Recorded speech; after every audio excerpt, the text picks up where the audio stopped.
Welcome to part two. I'm back with Anthony Jacquin. Marvellous. Hi.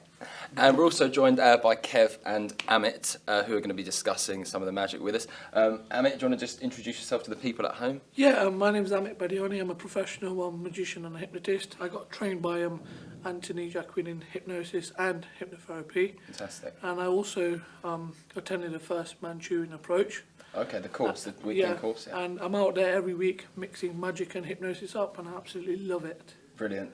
Marvellous. And Kev as well, who works with Anthony, yeah? Yeah, my name's Kev Sheldrake. I've been working with Ant for 5 years now on head hacking, which covers all of our performances from stage to the street hypnosis, television work, and I'm the other trainer on the Manchurian approach. Marvellous. So we're all here, and we're going to get into some general discussion about the magic and hypnosis.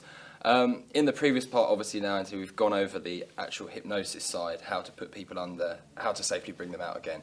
And now we're going to get more into what you're going to do with that in terms of a magic performance. Yeah. So I think it would be good for people watching if we just start with an overview of what we're going to kind of get into on this and the types of effect we're going to go for. Sure. I mean, just to say, first off, when I first started performing, although I was already a hypnotist, I started performing with mentalism. Okay. Yeah, and it just seemed like a natural step to start using catalepsy, sticking people's hands to tables, and that kind of moved into stealing a watch and forcing a card, right, and this kind of stuff. So it's kind of a natural progression. So what we're going to look at is, firstly, just how mixing up the two, using some hypnosis as a selection procedure, or even some of the standard fare, some of the standard routines of hypnosis can just dovetail straight into a magic act, and it seemed like something that you may well be able to do, and it's just accepted by your audience. Yeah, in fact, indeed. It raises a lot of interest. But more specifically, we're going to look at how you can use the phenomena of hypnosis, amnesia, hallucinations, time distortion, all this kind of stuff, as a magician. So to actually, as the method, if you like, to achieve what it is you want to achieve. Right, and that's also like in terms of whether it be in real time, but also we're going to talk about pre-show work as well, hypnosis in terms of mentalism. Yeah. Now, Amit, I know you do quite a lot of close-up magic as well, so this is kind of going to be good for people watching, because I guess there's a lot of close-up magicians watching, maybe mentalists. So sure, we're going to talk about mixing the two together as well. I mean, sure, maybe using, we touched on it briefly yesterday, the idea that, if you're going to go up and do some hypnosis stuff, you can bosh a deck of cards on the table, get into some of the set pieces, and, then draw back to it later on in your performance. Yeah.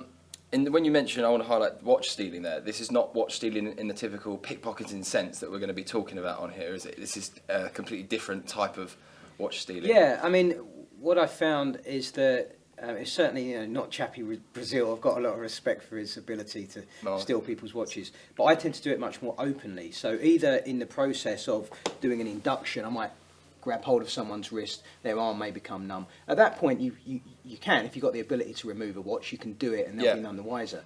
You can make their arm completely numb so they can't feel anything. They'll acknowledge that, and then you can just blatantly take it off. You just take it off with two hands. But my preferred method is to tell people that their belongings belong to me. Yeah. Okay. A lot of people ask about, can you make people do things against their will and against their best interest and this kind of stuff? Yeah. And I really see the will as something that you work with. So you change the belief that the person has. Again, as we said before, their reality changes. Yeah.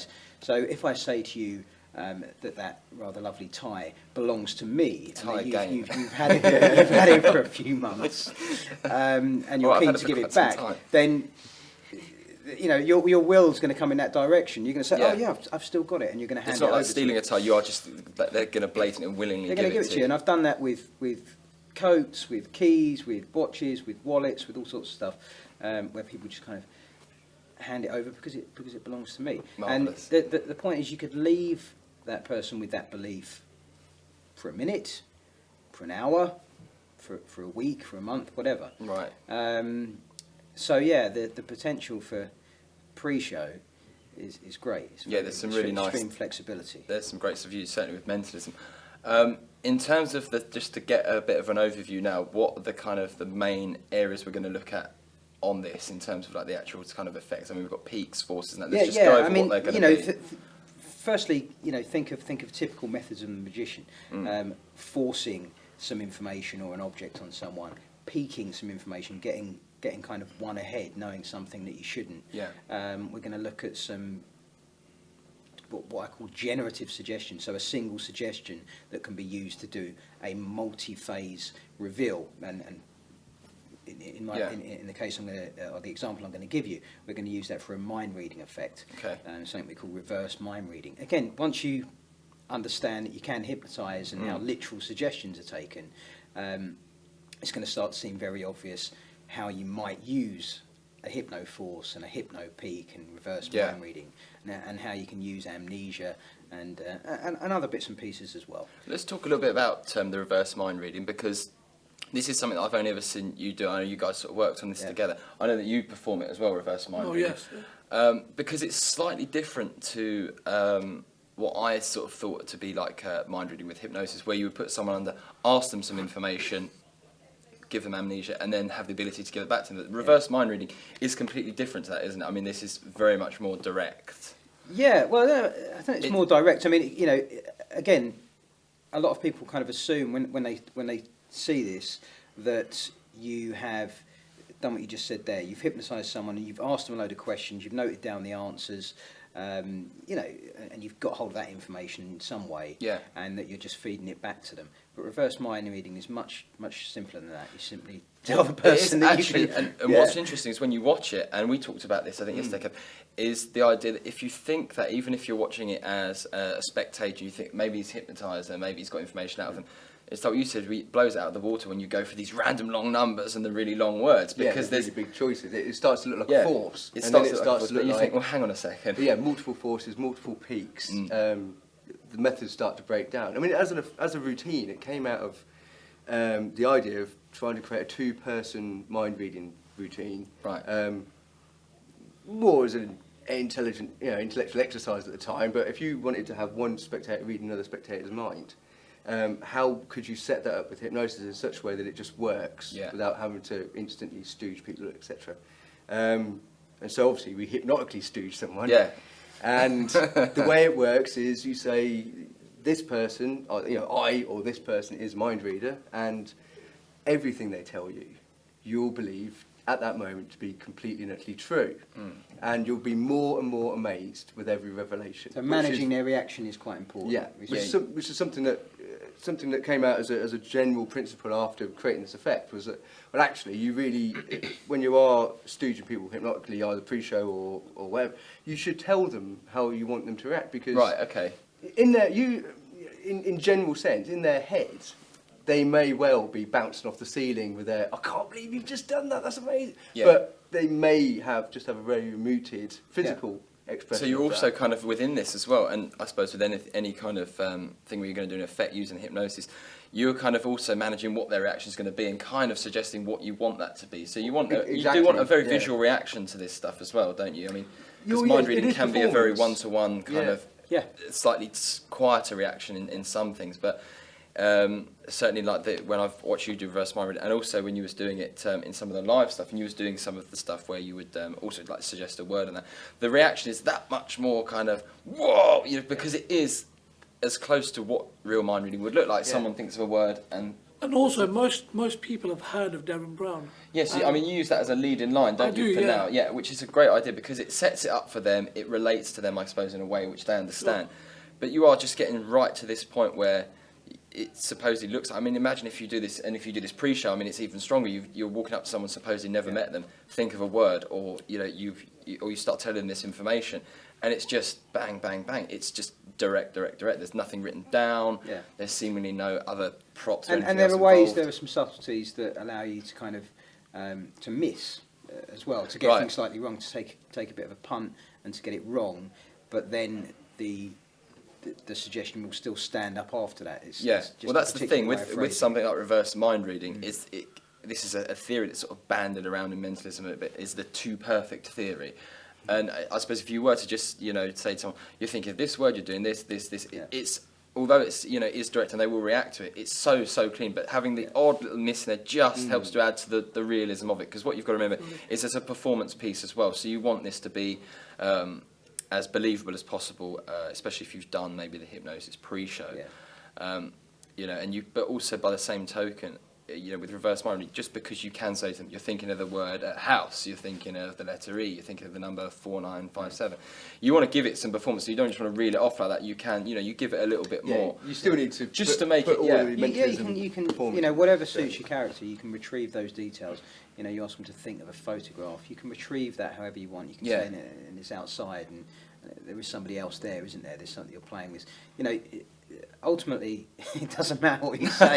It's just go, yeah, how do you know that? How do you know you that? can just build this photo as you go along. Yes, you can. And the nice thing is that general suggestion that they're going to get more amazed with every reveal. Yeah. If you do 15 reveals to come up with the photo they're thinking of, then by the time you reveal the 15th and what it is and where it is, they're like, you know, which is kind of what you want, and it's fair, I think. Yeah. If you were a genuine mind reader doing this in a bar, completely cold and picking up information, you would get more amazed every time. Of course you would. Because you build it's it like slowly. Yeah, it's because you've given them the suggestion that they just won't remember what you've told them. Exactly. And then once you reveal that word or that picture, what they're thinking and kind of about. the gag of the routine is that it starts out sounding like some dodgy cold reading. Yeah.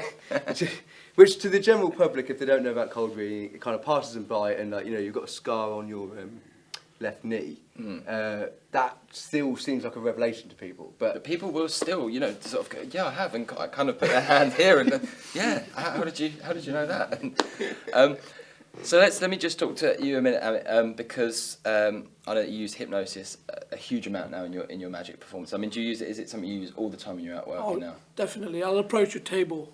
And you will go in as magician and hypnosis. Yeah.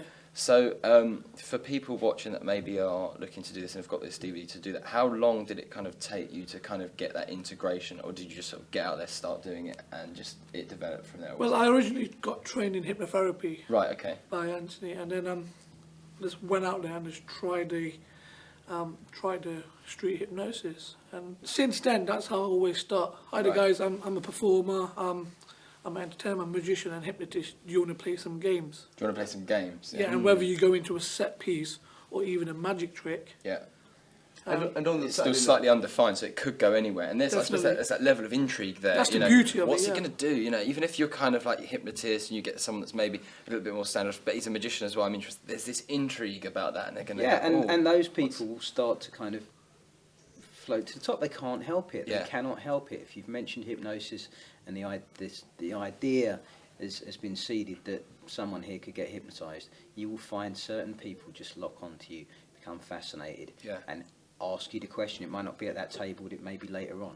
So just put it out there. You know, whether you don't have to. Yes, it's a natural fit for mentalists, but it's a hell of a lot of fun and can be used just as well by close-up guys as well. On the Saturday night of the Manchurian course that you came on, a lot of the guys were opening up with close-up magic and weren't really doing any mentalism, but it was flourishes and cards appearing in their mouth. Or pickpocketing, you know, you can get into it that way as well. Yeah, indeed. You know, but it opens up, and you know, you all completely owned it in the pub. It was, you know, tables were queuing up to have magicians come over, and the thing they all wanted to see was this magnetic fingers. Yeah.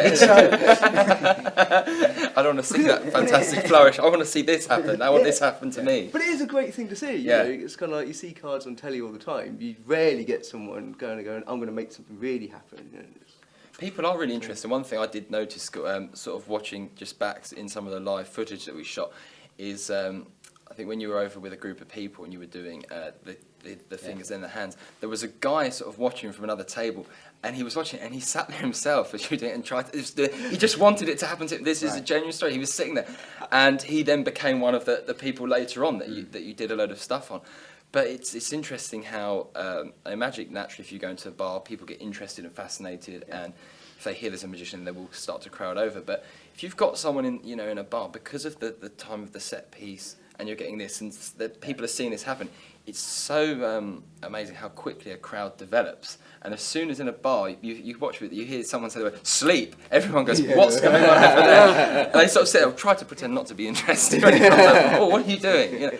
So it is a genuinely fascinating thing. I think this is what's going to be nice here, is setting out we're going to set out some actually specific effects, which are hypnosis and magic, which people can learn straight, get into. But, I mean, once people kind of get more into this, is it kind of limited at sort of by their imagination, what they can come up with, and just really being Absolutely, creative? it's limited. You know, don't just look at the phenomena. It's pretty simple. A hypnoforce, you're going to hypnotise someone. You're going to tell them what they're going to think or choose, or whatever else. But you know, creatively, you can dress that up however you want. You can put as much spin on it before you give that reveal as you want. I think the opportunity for performers who, you know, magicians who want to use sort of hypnosis in their act, the opportunity is there to be creative. You know, there are millions of magic tricks available. There's millions of stage hypnosis routines published on the internet in lists. People do it on the street and whatever.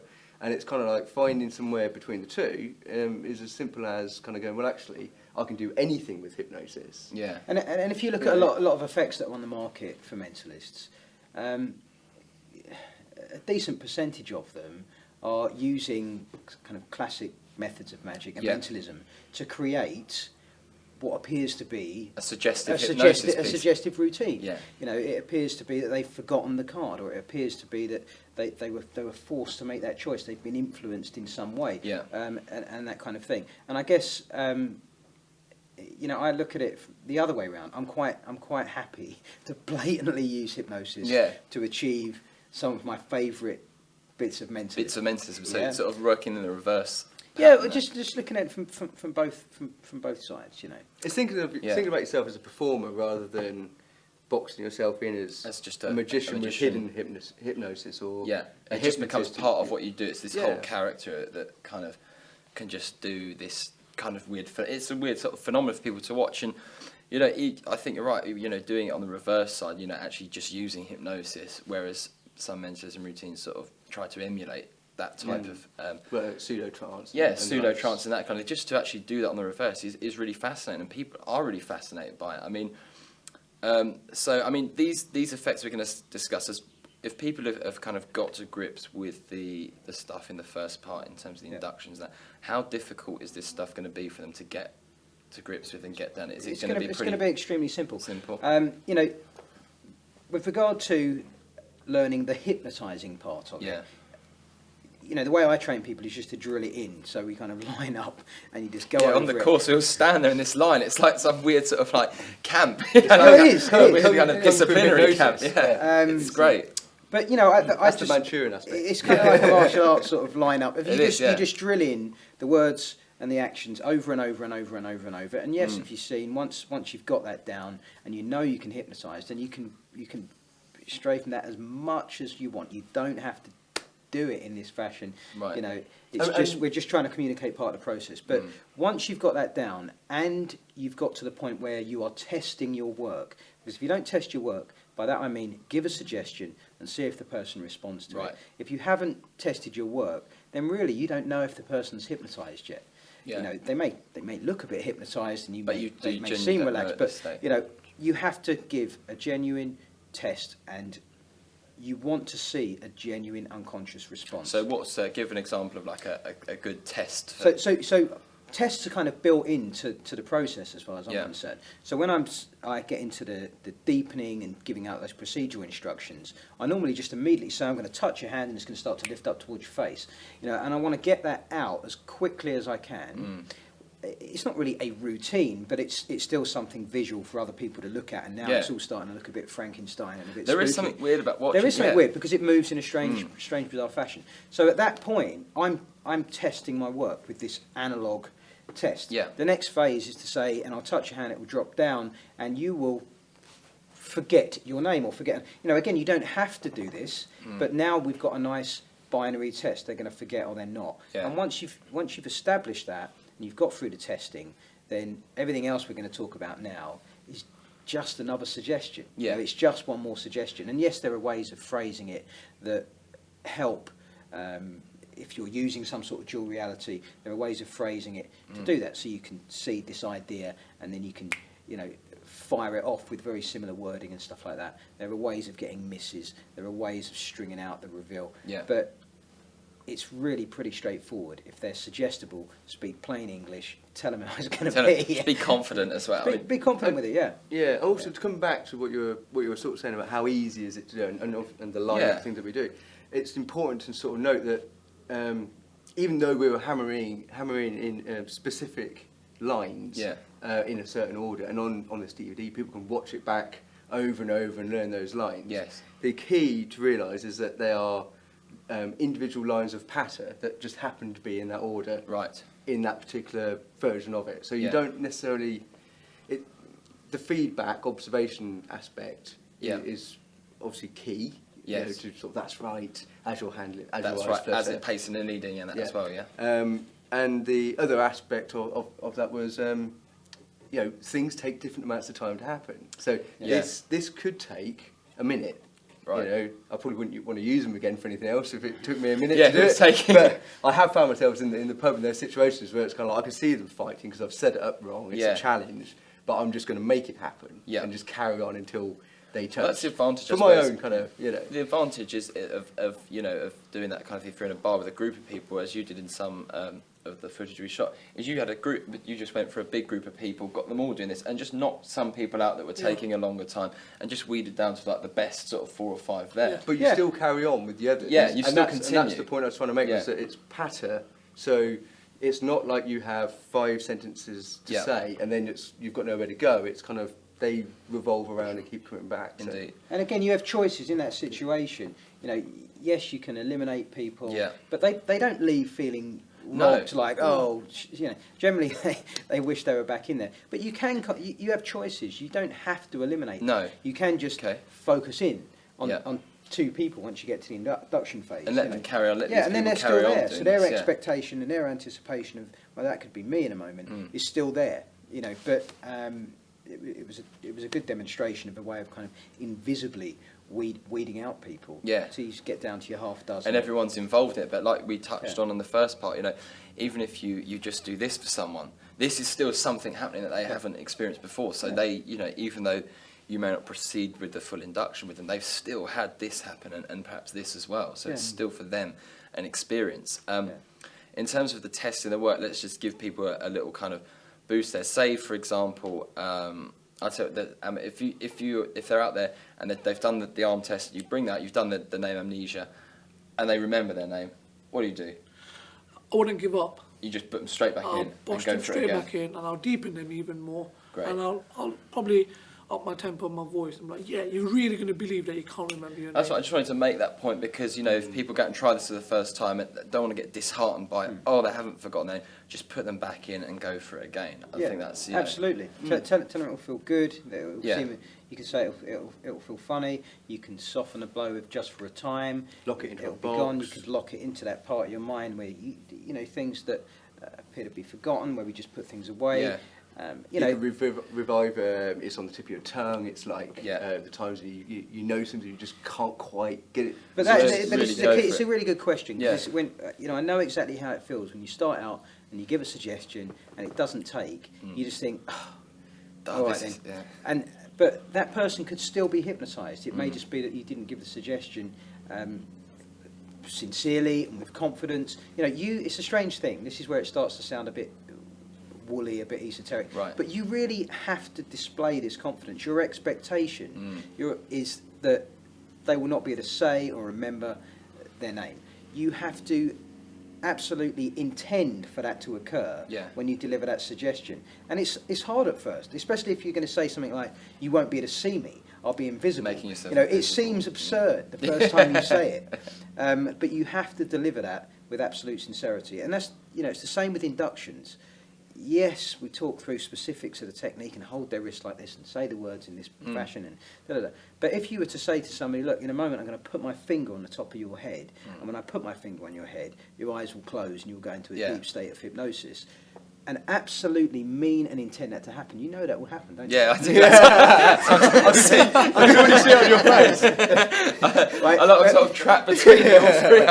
Is there any reason why that should happen? Is there any special finger on the head technique that's making? No, it's my intention to make that happen, and your expectation that that just might happen, and that's enough to get into this and get into using this phenomenon. What's nice about this as well in terms of integrating hypnosis into a magic performance is, and I suppose most people know, if you're doing, say you've got your set routine of 5 tricks that you do every time, and you go to a gig and you may end up doing it 20 times at a set, and it's sometimes quite easy to sort of maybe drop into an autopilot mode with this, whereas when you're doing hypnosis, like, because you don't quite know how they're going to react, you know that they're going to go under, but you know, is their arm going to go straight down, you're actively paying attention as well, so you're actively paying attention to this performance, which I think keeps it very fresh and quite exciting, so it's never going to become there's no danger of it becoming repetitive. You are, and just integrating that with your magic as well, I think will keep your actual magic routines quite fresh and new all the time, because you're actively paying attention to the spectator. But on that note, you do, at first you are totally focused on the subject, on the phenomena you're trying to get, but something, a trap if you like, that's easy to fall into, and I'm certainly have been guilty of this in the past, is where you're so focused on that person, you forget that you can stop and you can talk to other people. It's not going to break the spell here. If you talk to the audience and say, and explain what's happening or what would be so once they're like this, you can engage everyone. There is a real concern that if you walk away from them, the moment you stop, that it's. But I mean, I don't know whether we call it on the film, but when we were out filming, Amit had a couple of guys statued and just left them there. He just 20 minutes. I did, I left him. They had their eyes open. He's a they mean could see character. what was going on. Great. Okay, so let's wrap this section up and then move into some of the more specifics then. We'll move on to some of the specific techniques and go through them one by one, break them down, do some demos, show some footage and that, and explain how they work, yeah?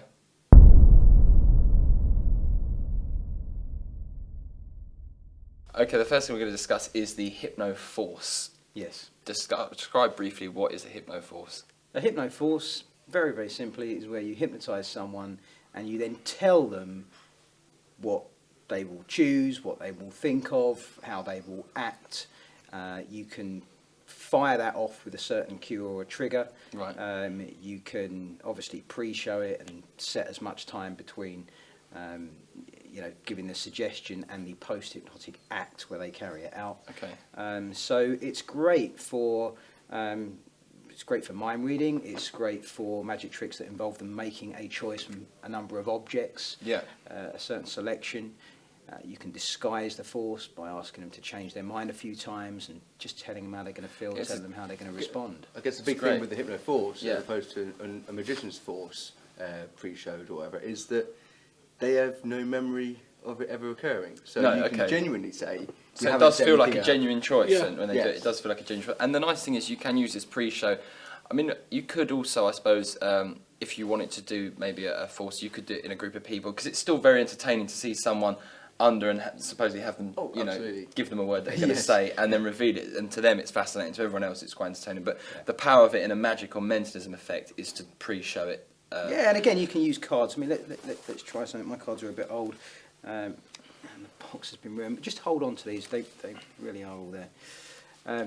Just take hold of them if you would. Okay. And don't look through them. Just take hold of the pack. And again, just look at this little circle on the back. Okay, we're just going to kind of do a card trick. Keep looking at that little circle, and you're going to think of any card. You're going to think of a card, you're going to change your mind a few times, but then you're going to settle on one card in particular.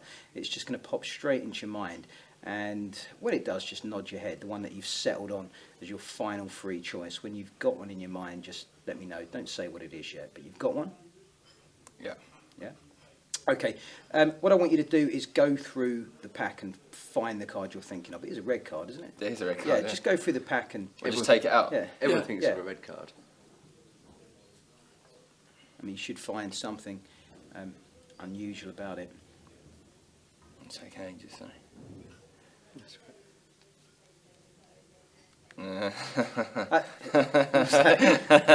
Hey, let me check. I'll tell you what. No, is it really not there? It's not there. No, there's not.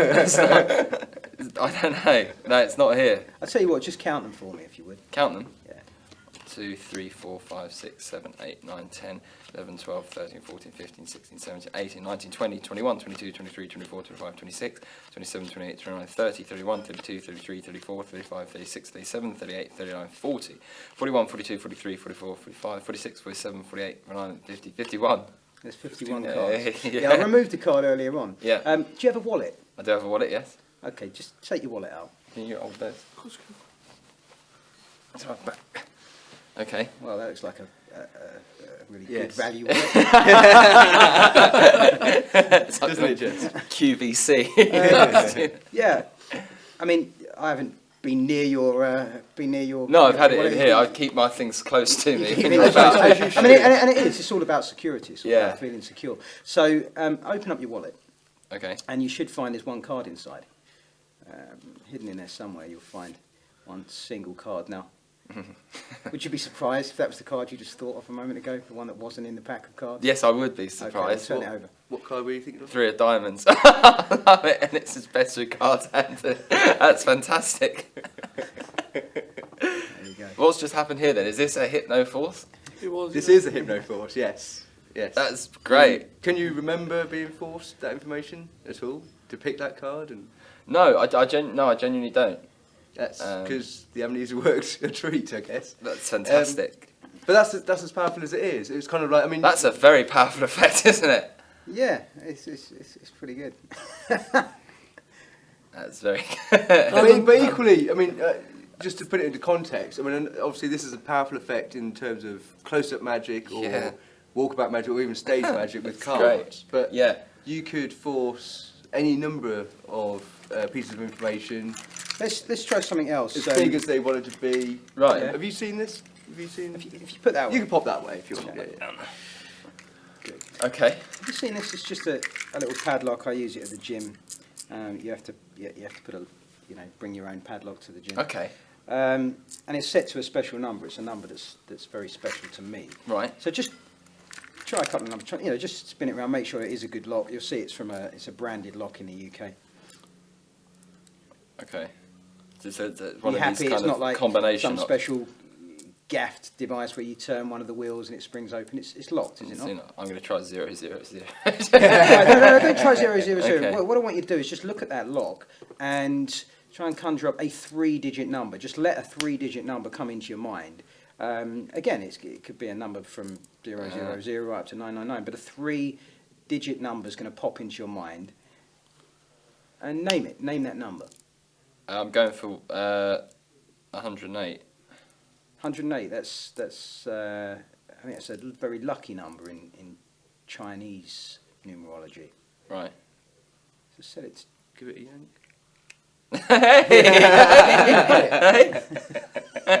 Fantastic. That's great. But I mean, lock it again and flick it to 109, 107, 208. Yeah, I mean, I can. Just convince yourself that it's not a gaff lock. That's great. Thank you. Fantastic. Incredible mind reader. It was amazing. Oh, well, I think so. So look, a Hypnoforce That's great, isn't it? doesn't just 108. have to be one piece of information. Right. It can be combined with other methods such as pickpocketing. Yeah. You can plant things in bizarre places. You can do some. A great little effect Harry Lucas did. He did some TV out in I think it was Austria, and he had 5 Polaroids and a really good story about this photographer being particularly sensitive to images. 5 Polaroids face down, one of which related to the story that he was telling. She put her hand over the cards like this, and then felt a shiver go up her arm as she passed one of the photographs and turned it over. And then it's one thing forcing the information, but the other is kind of dictating the reaction. Now you'll be amazed, or you will feel this really weird sensation. So then when you ask the person, well, why did you name that card? Well, it's my favourite card. Well, why did you choose the 4th photograph? I just felt this really weird sensation go up my arm. It was like a current of electricity. It's more than just dictating the reaction. It's dictating the method, essentially. Yeah. So that when they rationalise why it occurred, they've got an answer for that. Yeah. Just to separate out too, because obviously dictating the reaction is and then you'll be completely amazed. Yeah. Clearly. But if As you've you- got as the you were. opportunity to do that, why not put that in? Why not make sure they're going to be really amazed? And it's Yeah, gonna be a no, great do that. But reaction. I think what he's saying is Were when you they, really amazed? I was amazed. Yeah, But amazing. the cards and wallets, great, isn't it? but when you think That's back, impromptu whenever. yeah, the point is when they think back, as Kev said, they will then have a reason when they try and understand what's occurred or why that happened, they will then have a reason to kind of hang it on. Yeah. I just felt this weird feeling. I don't know what it was. Maybe it was magnets or something. Yeah. But that's And in your case, it was a free choice. Yeah, it What- feels what- completely and utterly free. The card and you the did change your number, mind a couple of times, didn't you? Yeah, Yeah, I I did thought so. change, and I got to 3 of diamonds, and I thought about changing again, but I didn't. I decided to stick with it. That was the one I was going to stay with. Coming back to something you were saying earlier about people are interested in seeing all these things anyway, the hypnosis. Yes. I mean, if your performance moves away from appearing as a magician Yeah. with hidden hypnosis, and the hypnosis is part of the act. Yeah. You can do this hypnoforce sort of live. So you could do it live in a situation and Yeah, let people and- watch that Sure. process if that's the type of performance Yeah, you so- want so- to be. certainly Because I'm- the difference between that and magic Yeah. is that with magic, obviously, we don't want to give away the methods, but with No. hypnosis, the method is almost part of the presentation. What's lovely about this, though, I mean, if you were doing, say, I don't know, a private party at someone's house, you could at some point, find, a guy that you think's a bit of the life and soul, take him aside, bosh him under, do some hypnoforces. Then before you leave, so I want to, get the whole group and do some of this most impossible kind of stuff to finish it on. could be any number. Absolutely It could be a phenomenal. 10 It's a digit phenomenal number. idea. It could be he picks any book off a shelf. And, Yeah. it can be as clean as you like. Yeah. And when it comes to the suggestion, it's very simple. The elements of it are one to and again, this kind of comes from some of the principles in Paul Brooks' The Gift. Right, The Gift, which is essentially about how to use pre-show. Okay. And one of the ideas in there is when you is to sow this seed at the beginning, this seed of an idea, so that when you get the dual reality going later on, and you're asking them to think of that word or Yeah. that number, they know exactly what you're talking about. And it's exactly the same with this. Plant a key phrase. So in your case, I'd said to you, you will later on we're going to do a card trick, and when we do, I'll ask you to think of a card, Right. and you'll change your mind a few times, but you will settle on the 3 of diamonds. For some reason, you'll settle on the 3 of diamonds. It will seem like a completely free and fair choice to you, Okay. and you'll have no memory that this conversation has taken place. You will have completely forgotten. When we do this card trick, it was if you've never been hypnotised, and it will be an absolutely free choice. You'll be amazed should that card be revealed. That was essentially. So that is it. essentially with happened in terms of with this Yeah. card. So let's break them down now. For people. So this Yeah. is what this is the suggestion that you've given. Yeah, Um, sure. That's the suggestion, and the seeding element of that is Yeah. we're going to do a card trick. Right. Yeah, and when I ask you to think of a card, it will be 3 of diamonds. It will seem like a completely free and fair choice. So if you look at what I was saying to you when we actually did the card trick, Yeah. you'll find those same kind of trigger phrases: free and fair choice. Let's try a card trick. Let's, So you're sort of I want you to recounting think back of something. to yeah. the suggestion. Yeah, exactly. And eventually, I know your mind's going to get there. And why we were setting that up, I'd also said, and later on, I'll ask you to think of a 3-digit number. And again, you'll go through a few, but you will settle on 108 for some unknown reason. You will choose 108. And how long in advance can you do that? If you're performing, can you do that? Minutes before. Minutes. You You can do it minutes before. You can do it hours before. Really, as long as that. Okay. And I'd say weeks. yeah, Really. and again, that's what I was going to say. We've done some of this stuff for TV that's had 2-3 week gaps between giving a post hypnotic Wow. suggestion and firing that in the post hypnotic act, and it stands up. And people often ask me, how long will a post hypnotic suggestion last? Yeah. And I think there may be some people say, well, it only lasts a few days or a couple of weeks. But the point is, if you want it to last a month or a year, Yeah. then insist upon that. This is how it's going to be. At 12 o'clock on December the 18th, this is what's going to happen. Yeah. And it will happen. Because it's just as fundamental as it lasting minutes. Yeah. If you say later today when I click my fingers, this is going to occur. If that lands as a suggestion, so they act upon it, there's no difference between that and saying any time in the next 12 months I click my fingers and this will occur. Yeah. It's just it's as well seeded in the unconscious bit of their brain. So they're not walking around thinking, he'll click his fingers, he'll click his fingers. And, No. you know, No. Because that it's just, but when it's like it's the same as a phobic reaction. Yeah. You don't walk around thinking I'm scared of spiders. I'm scared of spiders. Is there a spider to be scared of? But when one appears, But when you're one like, appears, "Oh, you But part of you don't. Oh, God. Part of you is there You react looking for to that. spiders. Yeah. And you it's see? exactly the so same. the moment it's there, yeah, exactly that little bit of sleeping bit of your brain suddenly fires into life, and it occurs, and before you realise it's occurred, it's happened. So with Right. you, it was kind of think of a card, Yeah. and But you it thought- feels very, very fair, to give people an idea. It feels very, very fair when you think of that, and it doesn't seem in any way It's because we've built in that whole you can change your mind a few times. contrived. You know, I went on 5 of clubs, then went for 3 of spades, and I stopped on 3 of diamonds. It was very specific. I know exactly, and I stopped on 3 of diamonds. I thought, yeah, that's what I'm going to go for. You know, so you've gone over exactly how you put the suggestion in for people, and that is essentially putting them under, as in the methods which you've taught previously on here. Yeah. And putting that suggestion in and bringing them out again. Let's talk about the card appearing in the wallet. Yeah. So to give people, you know, an absolute specific method of how that was achieved. Yeah. And you want to know, I can see. How, when and how. It took all of 3 minutes to do, Right. from zapping you to bring you back out without any memory of being zapped, Yeah. or boshed, or... Whatever there's these key phrases that we use. Zapped. Let's not bosh. say zapped I wouldn't in say any context. chopped, But put it this way, there's a number of things you can do. When you put the person into hypnosis, Yeah. you want to do a hypnoforce, you have a lot of time. So if their wallet was in their jacket, Yeah. you could blatantly just take it out. You could literally And just take you it could out. You could. They're sitting there like this. You could blatantly just take it out, take something out and get the information. And we'll talk about that in a moment. Yeah. Or put something in there. Yeah. So it's now planted. In your case, because your wallet was in your back It was in my back pocket. Yes. and there's not a lot of room for playing around. all I said while you were hypnotised was Hypno take feeling. your wallet out of your back pocket. Right. Okay. Whilst. While you were in And there, you I did, did pass yeah. it I said straight just over to take me. it out of your back pocket and give it to me. Did the dirty work. Put it back in your pocket. You'll have complete amnesia that this has occurred. You know, so Right. it's kind of you were complicit in your own.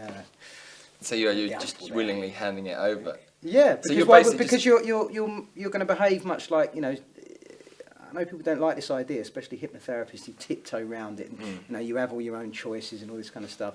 But as far as I'm concerned, when you're in that state, you're much like the automaton. Yes, you know what you're doing while you're doing it, but it seems right. You know, Yeah. so many people said that last night.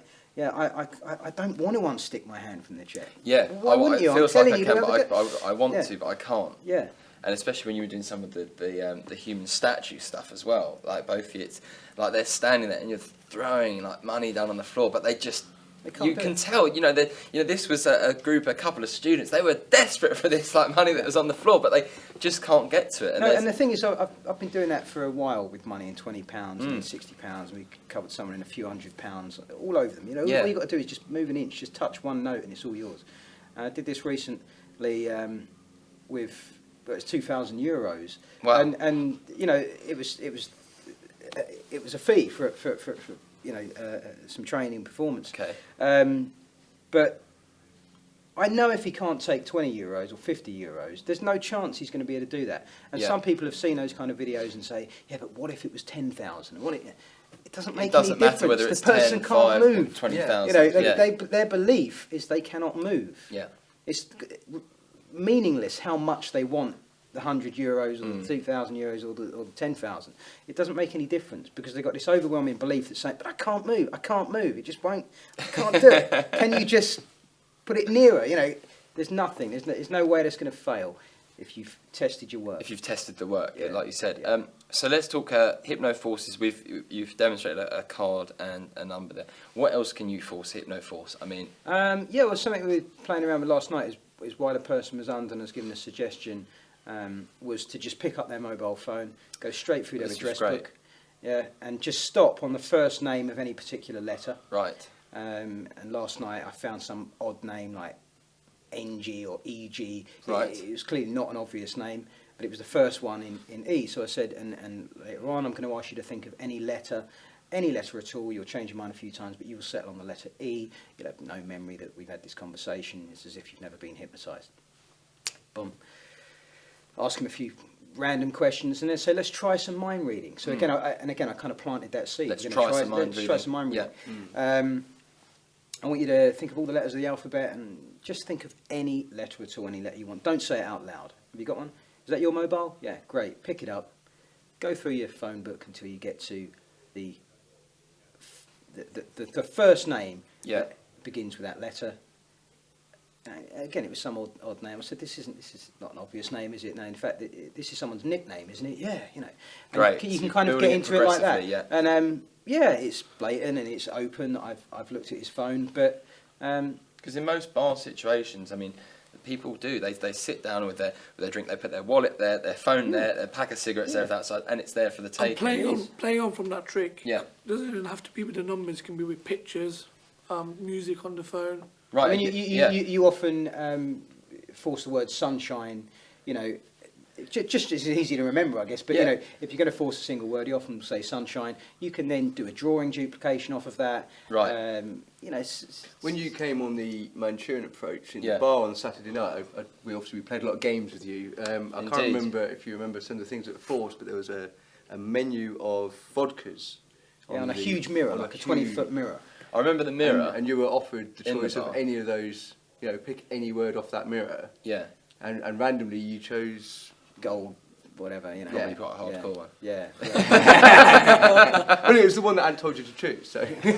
So you're really kind of, as long as you've got the confidence in the suggestion that you're giving, you can pretty much force most things. I mean, in the environment. And you can force a number of things. So you can say, firstly you'll go for this, secondly you'll go for this, right, and finally you'll go for this. You know, I don't just mean the changing your mind. I mean making multiple choices. Could you, for example, say to someone, say, let's go with the list of drinks on the wall. The first one you're going to decide on is a lager, and then you're going to change your mind to white wine, for example.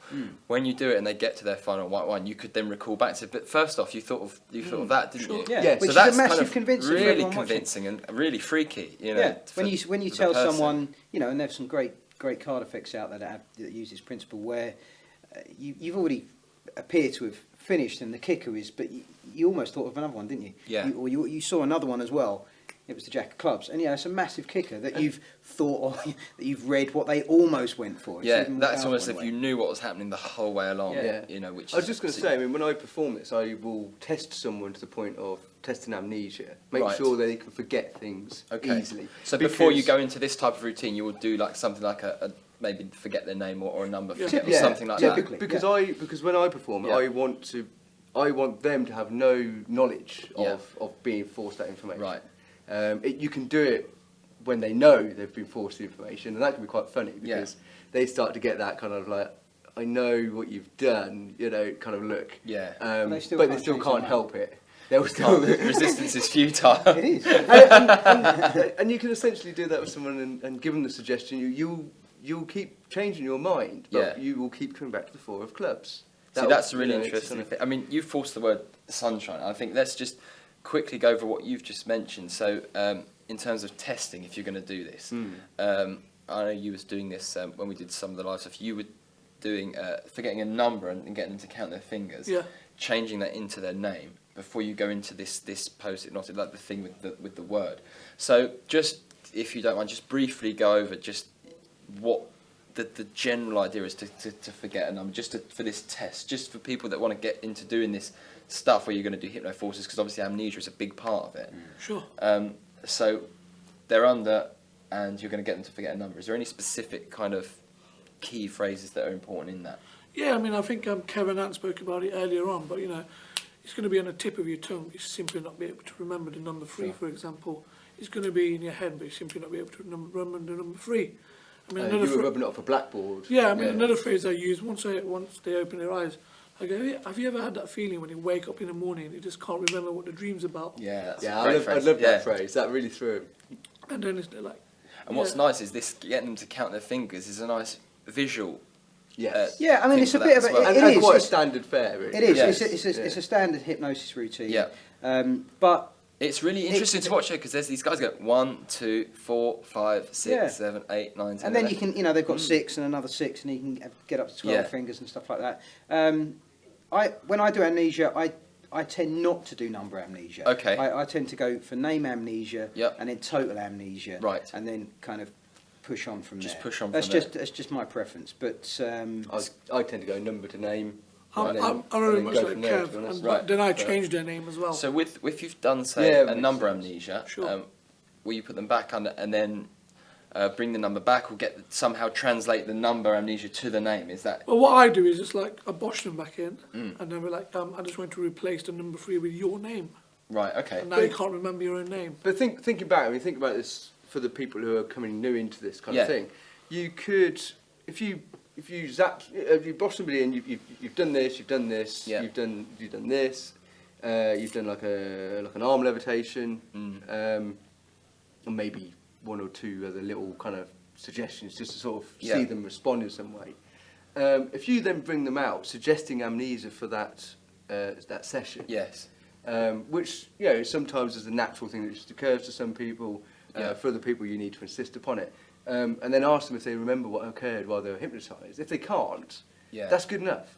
Yeah, I've had people like that who can forget what's happened, but they won't forget their name because it's really ingrained in their brain. Okay. Or they're spending their whole time thinking, "No, my name is Bob. My name is Bob. My name is Bob."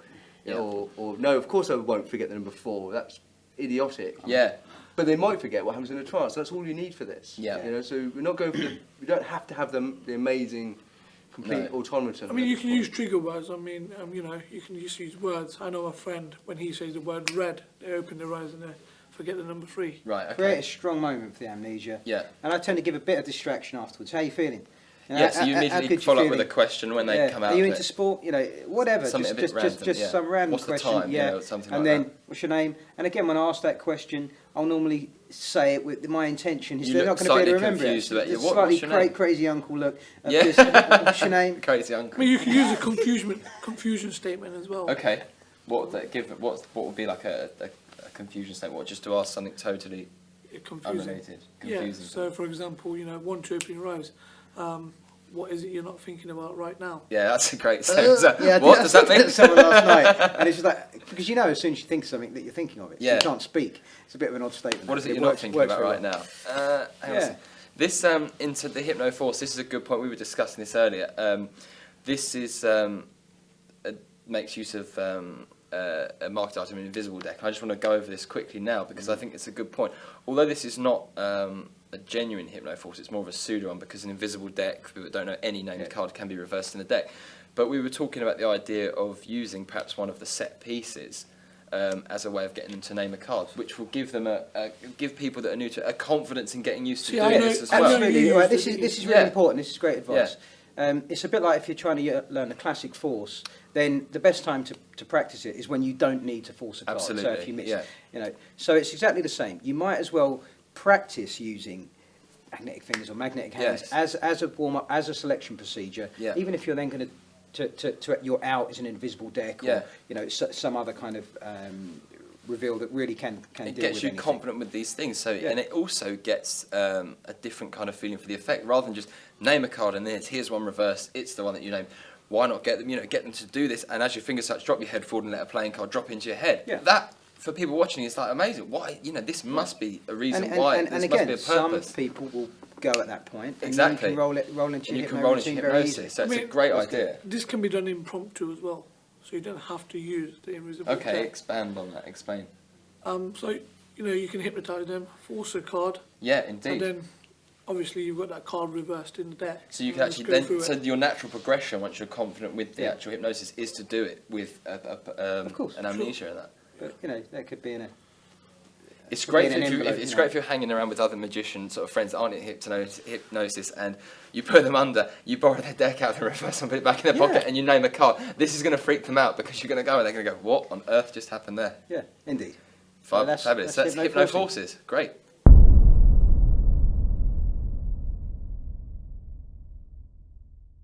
Next thing on the agenda is the hypno peak.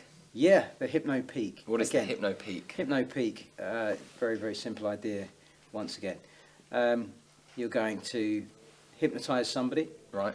and you're going to, there are various things you could do. Firstly, you could ask them for for some secret information. Okay. So I guess an old, well-worn example is to say, I'd like you to think of a question I couldn't possibly know the answer to.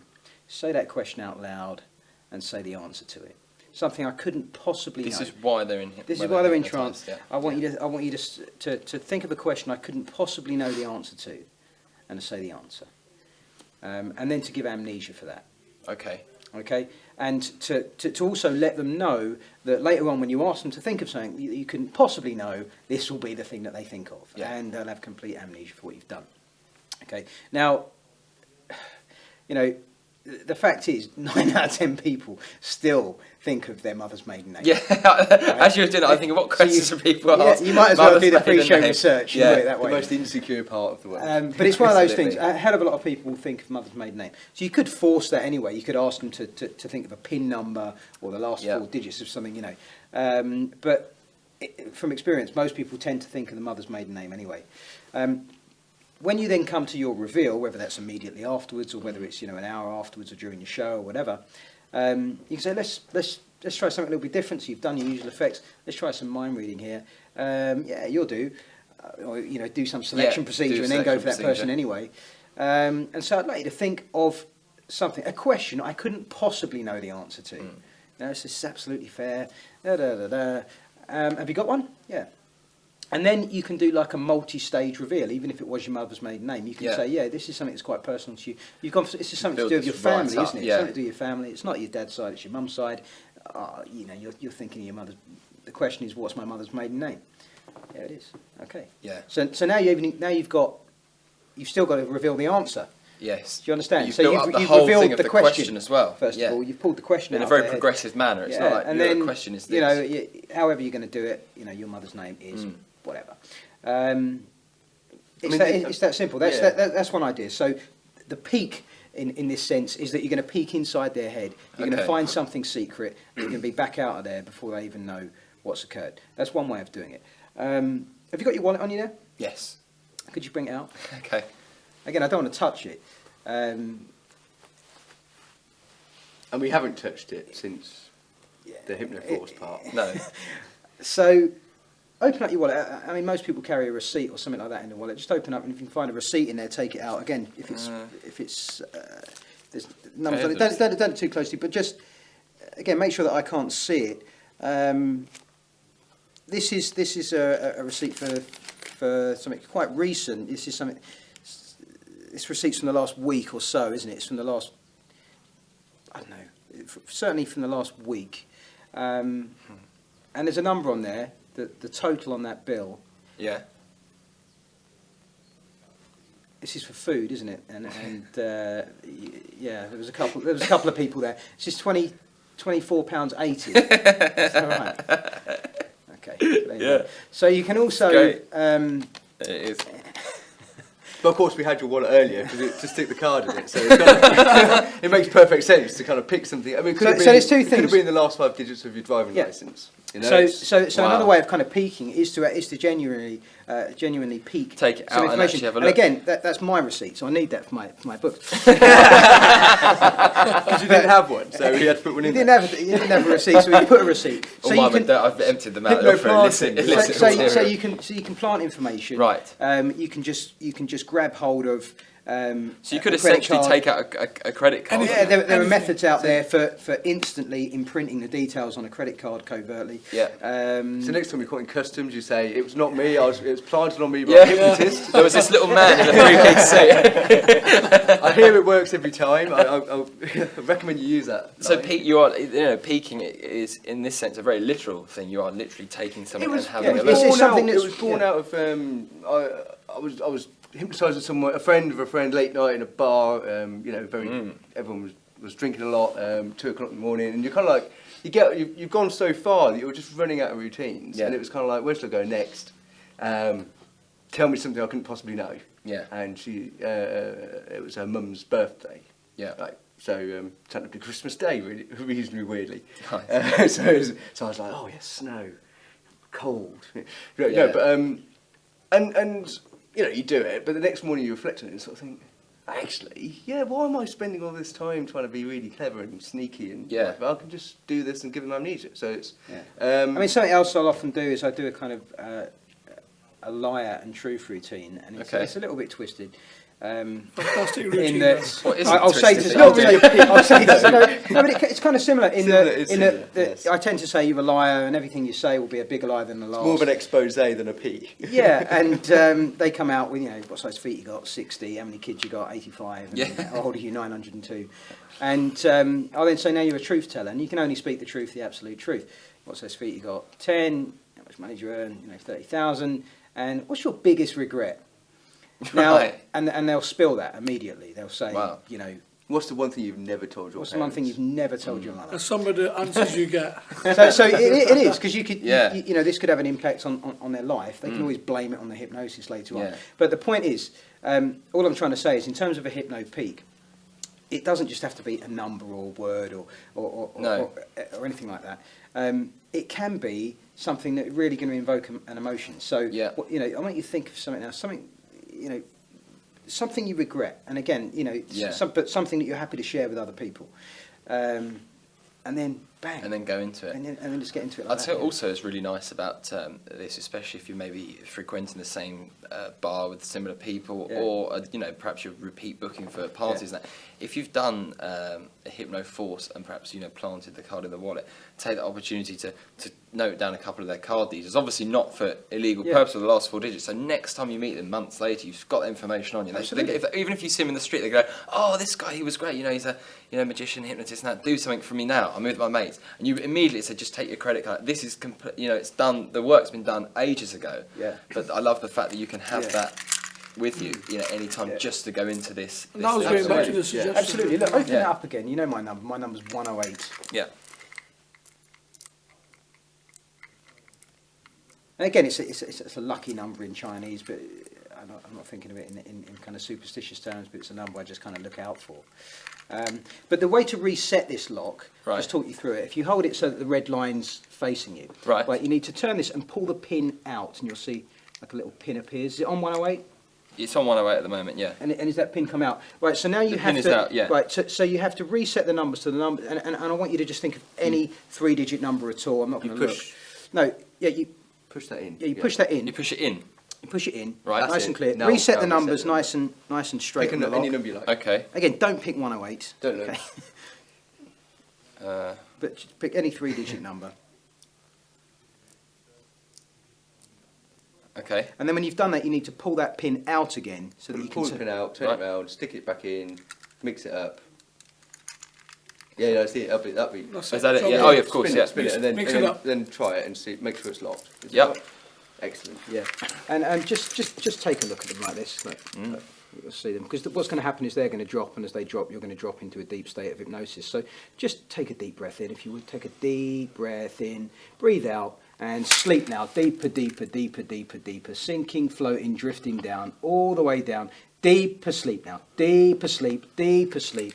Deeper sleep, feeling fantastic. And you can speak in this state. You'll find that you can speak. It may take a bit of effort at first, but you can speak very clearly. And you can say out loud the number that you set this lock to. You can say that out loud. 357. 357, 357. And again, what I'm going to do is count to 3, and on the count of 3, you'll sit back up in this chair, and you're going to ask me to demonstrate a hypno peak for you. You're going to ask me to demonstrate a hypno peak. You will have complete amnesia. You'll have completely forgotten that this occurred, and I asked you this information. So just 1, 2, 3. Yeah, this is all about security. Okay.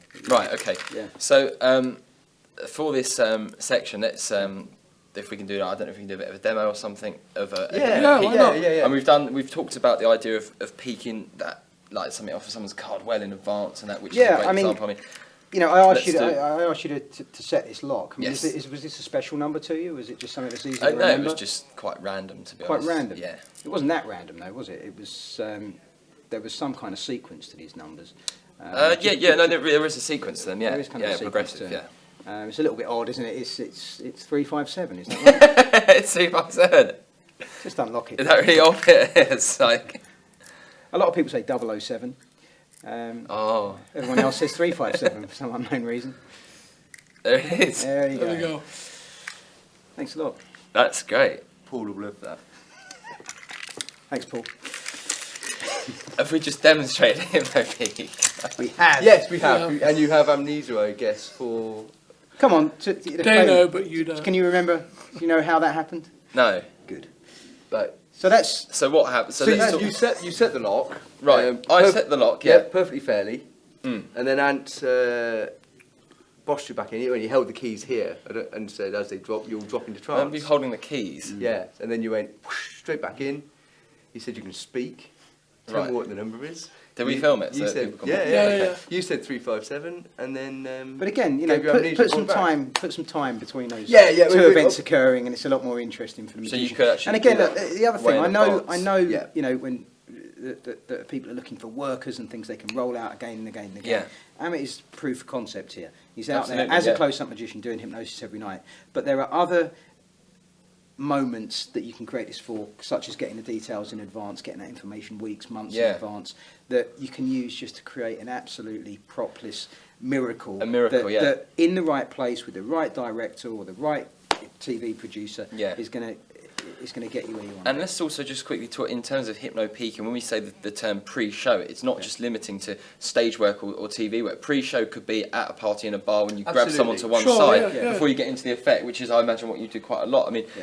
you know, it doesn't necessarily, because pre-show can be associated with specific areas of No, performance, and but you can this do is it. You can just- do it on the fly. I mean, Pre-show's sometimes just it's out just of the a way. whisper. To me, it's just simply Right. a whisper. They're hypnotised. You know, there's some big action. Perhaps you've got someone doing something quite active over here, Yeah. and you've got somebody else hypnotised, and it's just like on stage where you drop the mic and give an extra suggestion. The audience aren't looking at you anyway. Yeah. So you can simply give them a suggestion at that point about what they'll think. And the of pre-show can happen Yeah. on the table. So Oh, it doesn't really? matter. Okay. It doesn't matter if anyone else is looking, Yeah. because that's all a part of the entertainment. So it can happen actually Can happen in real open. time. Yeah, you Yeah. could do as part of a gag for the other way, of course, is if you're approaching tables or groups of people. Yeah. You can do all of this stuff. Yes. Not do your peak at that point, but you know who's fantastic. Yeah. And then when you see them going to the bar, or you're at the bar, you just kind of put your hand there. Yeah. Stare at the back of it. That's what I was going to say. You know, if you're and- working and- maybe and then tables, this is peek really it, practical. and then Someone come comes to the back bar, and catch bang, them at the table, come yeah. back to our table. When are you coming to our table? I'll come in a minute. Let me show you something now Yeah. quickly. Yeah. Yeah. And there we go. But even if you could have done like a group, You could have done the and actual then setup. catch the and- individual, Yeah. and then go back to the group again. So it's I normally do that in a pre-reception drinks. Okay. So, you know, if it's that kind of a party I'm So you're doing, doing or wedding that. reception, Yeah. you know, do a couple of card tricks, do the set pieces. Yeah. I know for a fact who the good ones are and who they're not. When I go and do the table magic, Yeah. I can just work off from what I already know. Great. So you can actually use it in advance, that one. So you Yeah. can actually, so if you're doing reception Go and for it. tables, get some. Get You know, the it's setup not like done. you have to do this stuff at every table. No. You just create a moment. Well, it's interesting you said something like a wedding. I mean, how powerful it can be. You know, I mean, your obvious candidate would be, it'd be great if you can bosh the best man under beforehand. Imagine like at the beginning, before they go into their whole speech thing, you get, they're just going to do one thing with him before he goes, and whatever it may be, you could do. You know, maybe you've done some peak work or some forcing, but I've done that before. and it's a great way to finish. And like you said, the pre-show, it's happened just maybe earlier on during the performance. Any final comments before we wrap up on Hypno Peaks, or we kind of pretty much covered that? I think it's pretty straightforward. Really, isn't it? Fantastic. Yeah. Hypno Peaks.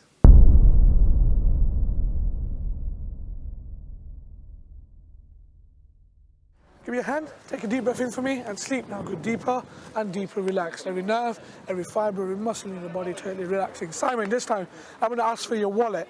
I want you to give me your wallet. You're not going to remember that you gave me your wallet, but I just want you to give it to me. So give me your wallet now. That's right. Go into your back pocket and just give me your wallet.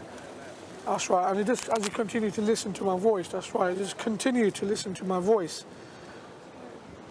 You're just going to get even more deeper, that's right, even more deeper with every nerve, every fibre, every muscle in your body that's totally relaxing, feeling absolutely fantastic about yourself, Simon, that's right. And Simon, I'm just going to give you your wallet back. I'm going to give you your wallet back. You're going to put it back in your back pocket, and you're not going to remember from now on that you gave me your wallet. You're not going to remember at all. So good, one chirping rice. Try a bit of mind reading on you, yeah? Do you have a wallet? Yeah. Take it out for me. We're going to do a couple of things. I've never been into your wallet, right? No. No, and there's no way I can get to your wallet. So what I want you to do is just go ahead, take your credit card out for me. And what I want you to do, and we're going to do two things at once and see if this works, all right? See if you've got a powerful conscious and unconscious mind. What I want you to do, first of all, just concentrate on the last four numbers of your credit card. Yeah. Is there any way in the whole world I can know what the last four numbers of your credit card are? I can't. No. All right. No. And I know your name's Simon. Yeah. But what if I could guess your last name and your middle name, or the initials of your middle name? Yeah, that'd be pretty. All right. And we're going to try this, right? So what I want you to do is concentrate on the last four digits now. Yeah. And just start saying the first number in your head, not out loud, in your head. Is it 3? The last four digits on your credit card. Is it 3? It starts with 3. The first number? Yeah, first number. Last four digits and the first number. No. It doesn't begin with a 3. All right, good. Sleep for me. Good. Deeper and deeper down. Every nerve, every fibre, every muscle in your body, totally relaxing. This time you're not going to remember that you gave me your card. So 1, 2, 3, right? All right, we're going to try again, yeah?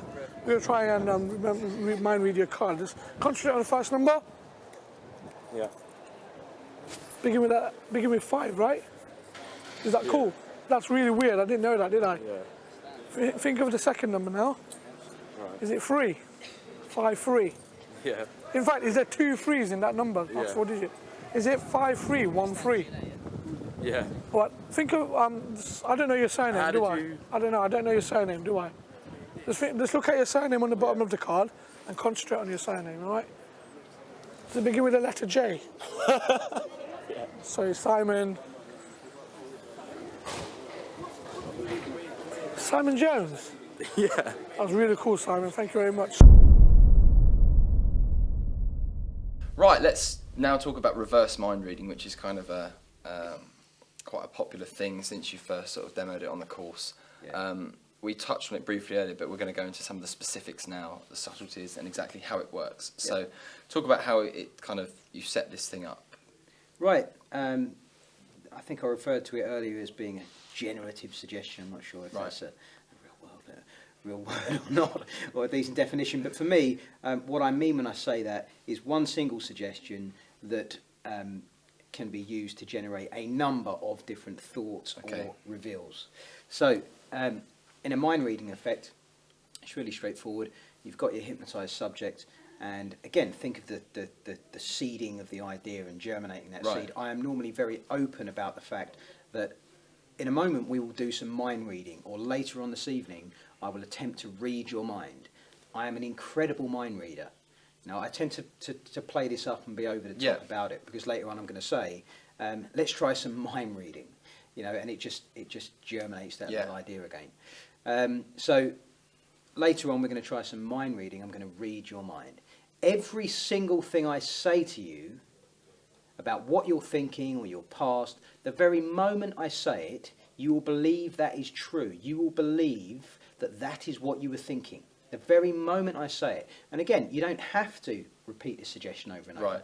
But when things, when it really matters, it really counts, I tend to do that. I tend to compound it, and there's these ideas in hypnosis that you have to say everything 3 times. It's complete nonsense, but there's nothing wrong with clarifying the suggestion, making it absolutely crystal. So later on we'll do some mind reading, and I'll ask you to take part in some mind reading. Every single thing I say to you about your life or what you're thinking, the very moment I say it, you'll believe it to be true. You'll believe that's what you were thinking all along.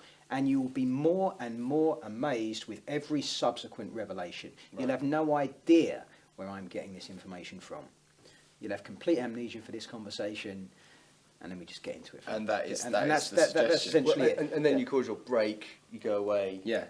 Come back. Now, in terms of this, let's highlight a couple of points here, because with reverse mind reading, you could obviously present it in a very comedic way and say very ridiculous things. But if you've done this pre-show, to make it convincing as a mind reading demonstration, what are the kind of the key things to go for with this? Right. Okay. Well, firstly, like everything else, have a kind of a bit of a slow build. And I mean, sometimes I do this as a kind of comedic demonstration. Sometimes I do it as a demonstration, as a kind of nod to magicians. So I'll typically, for me, it makes sense to start with something akin to cold reading. let's try some mind reading. You've got a scar on your leg, haven't you? It's on your left knee. Yeah. Okay, and again, the vast majority of people have got a scar on their left Right, knee, okay. but it Yeah. doesn't really matter because you're going to get a nice simple hit at that point. Yeah. I will then get into numbers, okay? And typically, again, this is how you kind of, there's two things going on here. One is how you manage their reaction overall with that suggestion. You'll be more and more amazed with every subsequent revelation. Because you want them to start off like, yeah, you know, Yeah, I've kind of got a okay, scar, but lots yeah. of people have got a scar on their knee. But by the end of it, you want them like, oh, geez, stop it. Yeah. You know, you want to get something really strong.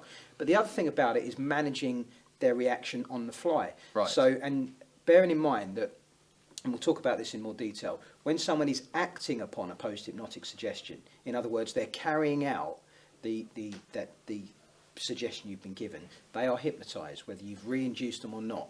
Right. Okay, they are in a suggestible state as they carry out that post-hypnotic suggestion. So this kind of ties into the ideas about permanosis and permanently being able to give people suggestions. So I will then typically say, you know, for lots and lots of people, if you put them on the spot, if you rush them and you ask them to think of a number between 1 and 5, they'll think of 3. Yeah. If they think of a number between 1 and 10, most people go for 7. You were thinking of 7, were you not? Yeah, and you're getting another. Yeah. Yes. And when you've given the reverse mind reading suggestion, the moment you clearly state something, you were thinking of 7, were you not? They agree. Right. Right. So that's one thing. Is kind of, so let's try a number between 1 and 100. Just think of any number between 1 and 100. Change your mind a couple of times. You've got one right now. It's a 2-digit number, isn't it? It's bang. Yeah. 22. So that then they're starting to feel the punch, but it's still nothing personal. No. Right. So it's not, they're not particularly emotionally involved in this. It's still a bit of a puzzle, albeit Yeah, you appear to be there getting. still might be the thing of, does everyone think of 22? Yeah, exactly. You know So, what I mean? so that's another thing. So, you know, you can think of any word. Some people do their word reveals in a certain way. Some people will tie drawings into it and that kind of thing. But I tend to then get into something to do with a memory. Okay. And it could be, look, think of a photograph from your childhood, something that hung around in the house. It may be still there in your parents' home or something, but a photograph that if you saw it again, you'd know that, you know, this is a family photograph and that it represents a particular day in childhood. You got one? Yeah. I'm kind of getting 2 colours. Lots of green, lots of blue. This is outside, isn't it? This is a photograph of you outside. And there's someone else there, you're playing. In fact, you're camping. I can see tents around. Yeah. This is when you went to, you know, Newquay on that camping trip when you were 6 years old, isn't it? Which is Bang. great because, you know, Yeah. you're building it slowly also, and also for people watching, there is no reason for them not to believe that is a childhood photo. Do you know that that's not something that they can... Of course it's not. And that so it's person absolutely absolutely believable, and they believes it. absolutely kind of clarify that is the truth. Yeah. Yeah. Another subtlety is to get the miss, and we kind of touched on this earlier, but let's talk Yeah. about it again. So when you are, let's say for example, we've done a scar on the left knee, Yeah. and I was to say, obviously this is when you were younger, this happened when you were a child, and if I was to then take a guess, right, and say, I'm not sure, I'm not sure if it was falling off a bike or it was falling off a wall. Was it falling off a wall? Right, because I've introduced this little bit of doubt, and it's now 50-50, and you've already mentally committed to something. To either the bike or the right? wall. You won't feel any objection to saying, no, it was falling off my bike actually. Right, it was falling off your bike, but there was somebody else there, and then just carry on. And then just carry on. So the that reverse- slightly gives it that Yeah. really believable sense. I mean, I wanted to so just say this. There's a couple of clips on YouTube. I don't need to refer people to YouTube, but there's a couple Yeah. of clips of this on there. One of which is done by a friend of mine. He did some training with me. He's a Scottish magician, mentalist, and hypnotist. His name's Bob Burns. Yeah. And I think it's called Bob Burns Mind Reading. Okay. And he has combined reverse mind reading with pre-show for a piece he did on the radio. And it's incredibly That's very strong. good, It yeah, is very, incredibly very good. strong because the DJ introduces the assistant, and you know, Bob asked him an open question. Just to kind of put it out in the open, like, just to be honest about this, I did ask Scott one question. I asked him to think of someone, and I asked him if it was a man or a woman, because sometimes, you know, this can fall flat, and he said it's a man. Is that okay, Scott? So this is another kind of subtlety, because you've essentially shut this guy down. You Yeah. probably can't remember the hypnotic process anyway, if you've done your amnesia correctly, but he's also just shut down. It's one of those things where you just get the person to say yes about something that is true, and then you get into it. So he goes through it. It is one of the cleanest bits of mind reading I've ever. It's the cleanest bit of mind reading I've heard on radio. But he gets the mistake. He's gone through a dozen or more revelations, and he says, and you step out, you turn around, it's a blue car. I'm not sure if it's a Peugeot or a Volkswagen. I'll take a guess it's a Peugeot, and the guy says, no, it's a Volkswagen. Right. You know, and it's like, bang, bang, bang, bang, and gets back into where that car is and what holiday he was on. So it's a very subtle mistake as well. It's not like when you refer to the mistake, it's either this or this, and you get that wrong. It's not like all of a sudden you deliberately get something really wrong. Like and then all of a sudden you get everything right again. This is very subtle, but it just amplifies that believability factor. Yeah. But like all mentalism, if you go wrong a little bit, it plays bigger. There seems to be this kind of almost like an artistic license with mentalism that if it I don't have hard and fast rules about that. To be honest, I don't think you have to miss in every effect to convince it. But in this kind of thing, it works really well because it's real for the person it's happening to. Yes. As you're describing the photograph or the holiday, their mind is just catching up. It's just like one beat behind, but it's catching up, and they're giving what. And they're feeling this growing sense of amazement and wonder as it happens. So, what I was going to say is I just want to come back to the idea of managing reaction on the fly. Yeah, okay. Is that some people when they're carrying out a post-hypnotic suggestion don't have the amazing reaction that they're having might not be coming out on their face or so more of an internal reaction. So you could sort of say say I was using doing an amit and I've revealed 3 or 4 things. Yeah. And he's kind of going, yes. He's not impressed. And it's not, and it's kind of you're getting your yeses, but they're not like. It's not like the big reaction that you really want if you're doing a performance piece. How do you think that's come about? And they're sort of like, well, I don't know. Maybe you've sort of like researched it. Maybe you've looked. Maybe someone's told you, and it's kind of like, we haven't obviously set any of this up, but would it be amazing if I could tell you X, Y, Z? And get them to commit to a reaction to it. Yeah. And you might sort of say, it will be really amazing. That would be amazing. Would it not? Would it not? That would be amazing. Throw in the tag and that's a very good point that he's made there. Yeah. I don't know whether you sort of noticed that, but delivering the suggestion while you're sort of taking a little bit of control. Just taking back a bit of wobbling a little bit. Yeah, and just... obviously a lot of people use this in pseudo-trance. Absolutely. In suggestion, kind of mentalism.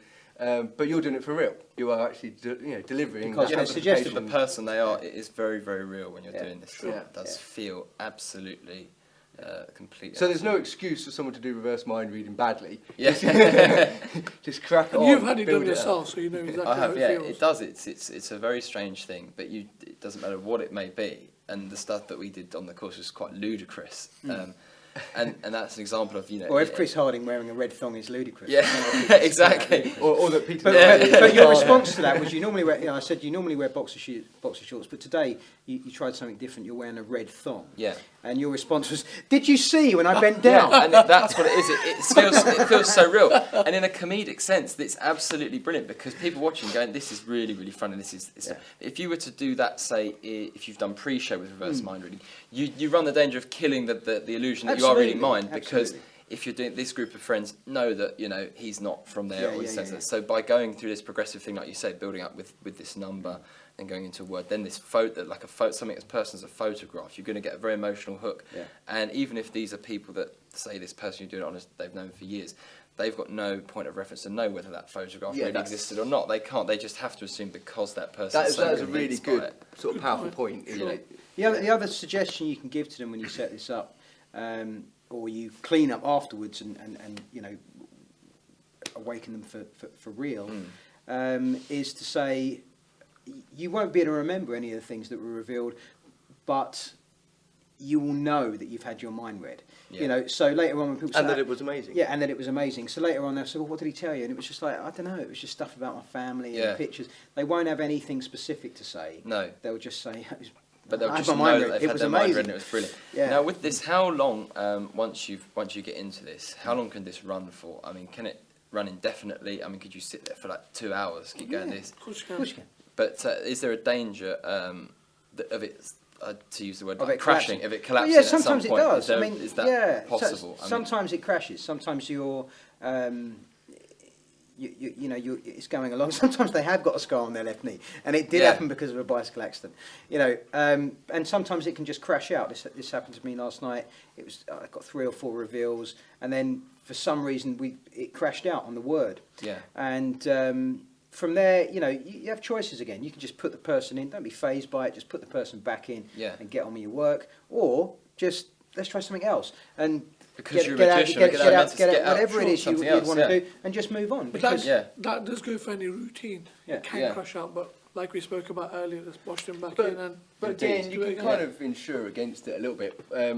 When you do set up the reverse mind reading suggestion and they're in a trance, you can say, you stay in a trance, you stay just as deep as you are, but you can speak, and then you can quickly bang through 3 or 4 reverse mind reading kind of like reveals, which no one else is really going to see because this is your pre-show work essentially, and convince yourself that it works and it's there. Obviously, if it doesn't work at that point, do something else. Either work harder or do something else. Yeah. The advantages for a magician, though, isn't it, like we discussed just in between this. If that does happen, you have got the advantage. You go, well, I tell you what, let's try something a bit more different. Here's some cards, shuffle these, or and get into something else. You're at an advantage as a magician. Yeah, go into something like an invisible deck. You are at an advantage as a performer, as a magician, a mentalist, that you have got a backup. But I think in knowing that you've got that backup, you're going to be much more confident in the deliverance of it initially. So there is less likely it's going to fail because you know in the back of your mind you've got this backup. So you're less nervous about it. You know that you've confidence. And this is all about making magic easier. So Absolutely. Yeah. Let's not make it hard work. No, let's make it complex. And that's a good point. Easier, but stronger. Yeah, stronger.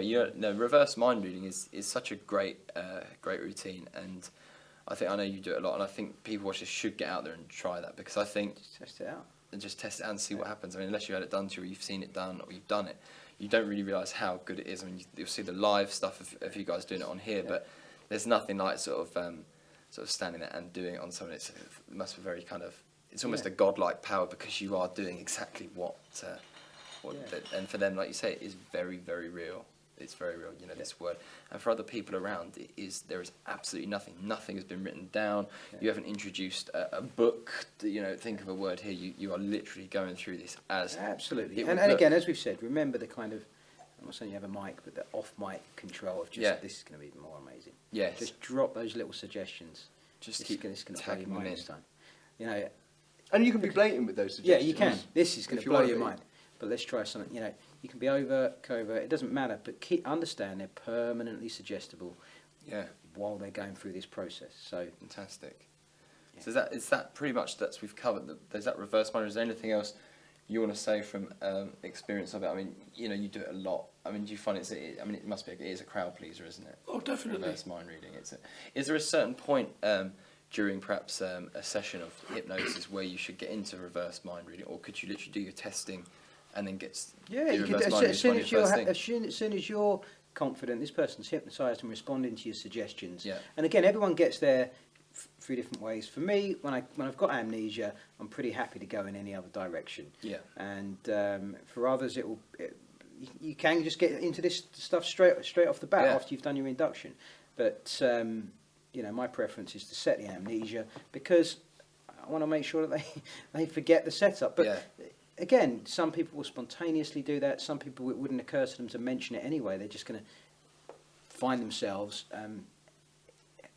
in the post-hypnotic act. They're going to, Fantastic, reverse mind reading.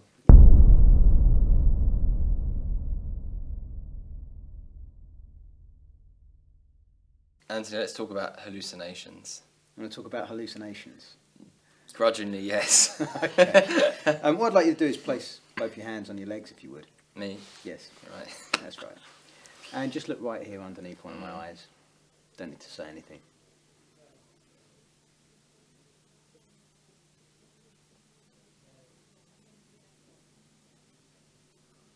That's right.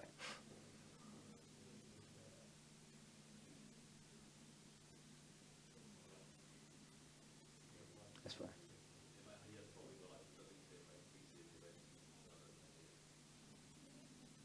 That's right. That's right. Go deeper, deeper, deeper down again, just deeper to sleep. Deeper than before. Let go. Completely now and go into that place of hypnosis. Into that place where your imagination expands. Your inhibitions disappear. Into that place where every single thing I say to you becomes your reality. You know what I say, you know, you see what I say, you can see. You see what I say, you can see. You hear what I say, you hear. However stupid or silly or ridiculous it seems. That's right. In a moment, when I say the words 1, 2, wide awake, your eyes will open. But you will no longer be able to see me or anything I am wearing. You'll no longer be able to see me. I'll be gone, vanished, invisible. You'll no longer be able to see me or anything I am wearing. However close I am to you, however distant I am, you will not be able to see me. Your head will nod when that's been understood and accepted. That's right, just for a time I'll be gone, vanished, completely invisible. 1, 2, wide awake. So, Chris, Yeah. what do you know about hallucinations? Well, it's not something I know huge amounts about. I understand that it's a post-hypnotic type of thing. Okay. In what way do we... What? Nothing. Do you like In what way do we use, like, the... In what way You're does right. Are you okay? Yeah, I'm fine. Have you seen my IT reel? In what way do... Okay, what's happening here? Just a bit more powerful than normal, that's all. It's just... You watch, you've seen something like this, haven't you? Yeah. Have you seen that? How, Is that mad? yeah. Um, In a moment, what I'm going to do is I'm going to clap my hands. I'm going to reappear in a puff of smoke. Right.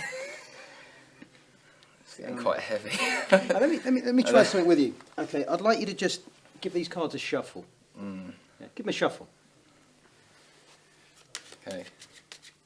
And just stop anywhere you want. Now just think of a card. Think of any card. Yeah. don't think of the 3 of diamonds. Think of a card. Yeah. Now, when you turn that card over, you'll realise that that is the card you thought of. You'll see it there. You'll be amazed. Turn it over.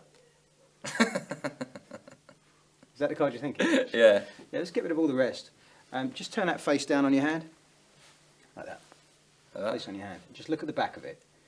Okay, now just think of any other card at all, and name it out loud. 4 of clubs. The 4 of clubs.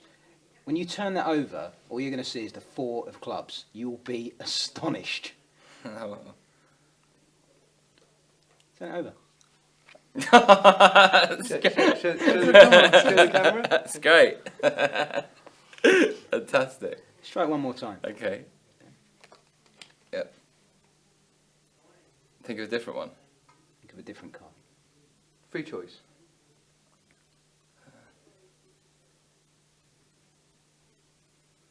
Got one? Yeah. You're trying to fool me. I know you've gone for something a bit strange. Have you gone for a black card this time? Yeah. I've got to say. Yeah. What card have you gone for? King of Spades. The King of Spades. You turn it over, all you're going to see is the King of Spades. You'll be bowled over by this, and you're going to want to know where you can get it. That is the King of Spades. That's all you're going to see. Turn it over. Oh, that's great. Again. we got to explain this. It's great. I tell you what, just look at me again. Yeah, that's right. Close your eyes. That's right. Sleep. Sleep. Deeper. Deeper. Deeper. Deeper. Deeper. That's right. That's right. Deeply to sleep. Deeply to sleep. Now, when I say 1, 2, wide awake, again, you'll be completely suggestible. You'll no longer believe you're hypnotised, but you'll be absolutely, entirely suggestible, however oblique, however indirect my suggestions are. 1, 2, wide awake. You haven't got a coin on you, anyone? Has anyone got a coin? I haven't got a point, no. Oh, I've got some. Yeah. Emptied my pockets out. Safety. Just make sure that's a regular coin. Yeah. Yeah, just put your initials on it if you would. Okay.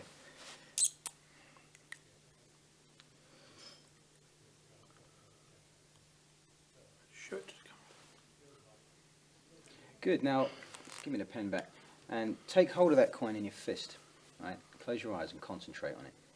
What I'm going to do is I'm going to tap your fist with this pen, and you're going to feel that coin start to heat up. It is going to start to get warmer and warmer and warmer. Every tap it will get twice as hot until it becomes very hot, until it really does start to get extremely hot, and you're going to feel it almost start to burn. It's not actually going to mark your skin badly, but it's going to start to get incredibly, incredibly hot. It's going to start to feel uncomfortably hot. You're going to feel it. You can barely hold on to it, but I want you to do your best. But when it just gets too much, when it's just too hot, you're going to have to just let go of it. It's going to get so hot, so uncomfortable, so unbearable. Oh, did you feel that? It's strange, isn't it? This is still your coin. Just take hold of it. It's cooled down a bit now. That's right, it's okay. It's cooled down a bit now. Now close your eyes.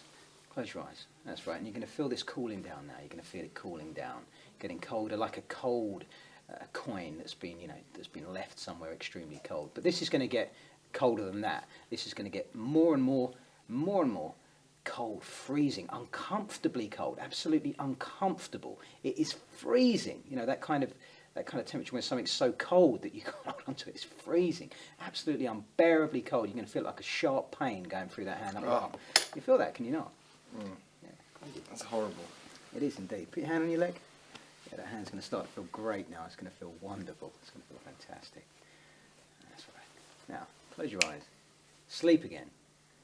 I'm going to count to 5, and on 5, be wide awake and alert. You'll have no memory of being hypnotised, but you will remember a fantastic effect with a hot and cold coin. It was a borrowed coin, it was a signed coin, it got hot and it got cold in your hand. That's right. So 1, every muscle, nerve and fibre. In fact, before we do that, let's try one more thing. I'm going to ask you to open your eyes again. That's right, just take hold of that coin one more time. And I want you to just hold it up here, not with your closed fist, but just look at it. Just look at the coin, look at your signature on the coin. And as you look at it, you're going to feel that coin, you're going to see it start to bend. Right in front of your eyes, you're going to see it start to, almost like it's starting to get soft and melt. You're going to see that coin start to bend, start to curve up. When you can see it bending right in front of your face, again, let me know. I mean, how crazy is that? That's mad. It's absolutely mental, isn't it? And watch this, when I clip my fingers, it's going to straighten out again. It's just going to go ping, it's going to straighten out. Bang, and you're going to see the coin completely straight in your hand. That's brilliant. Okay, close your eyes and sleep now. Sleep, sleep, sleep, sleep, sleep, sleep, sleep. Deeper sleep. 1, every muscle, nerve, fibre becoming alive, everything back to normal now. 2, feel a surge of energy pouring in through your fingers and your toes. You're going to wake up, everything back to normal, all those silly suggestions gone. 3, take a deep breath in, Chris, fill your chest up with energy, giving oxygen. 4, your head's being washed through with cool spring water, your eyes clear, nose clear, throat clear, chest clear, stomach clear. 5, eyes open and wide awake. Do you remember that coin effect? Yeah. Excellent. Let's talk about it. So, hallucinations, just think of any sense, bear in mind what we said about reality. We only ever have one version of reality at once, and we believe in it wholeheartedly. So, when you make someone hallucinate, you're just shifting one belief. Understanding that reality is plastic. How difficult that their is that to senses do? are plastic. You need a somnambulist. You need someone who's a good subject. What's a somnambulist? A somnambulist is a good subject. This Right. is just someone who can get into